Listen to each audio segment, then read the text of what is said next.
అందరూ ఎలా ఉన్నారు? ఇది పార్ట్ 1 అండి. ఈ పార్ట్ 1లో మనం వారాహి అమ్మవారి గురించి తెలుసుకుందాము. వారాహి అమ్మవారు అంటే అందరూ చాలా భయపడ్డం, ఆమె చాలా క్రూరమైందని, ఆమెను పూజ చేయొచ్చా లేదా అని,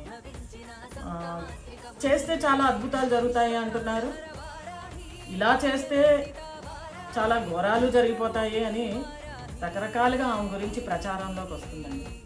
ఫస్ట్ ఆమె ఎవరో తెలుసుకుందాము. అమ్మ అంటే ఎవరు, ఆమెను ఏ విధంగా మనం ప్రసన్నం చేసుకోవాలన్న దాని గురించి తెలుసుకున్న తర్వాత మనం ఆమెను ఎలా సేవించాలన్న దాని గురించి ఆలోచిస్తాం.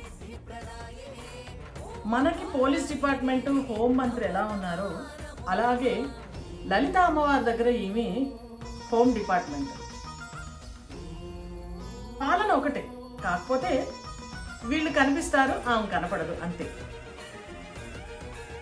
ఆమె గురించి మనం ఈరోజు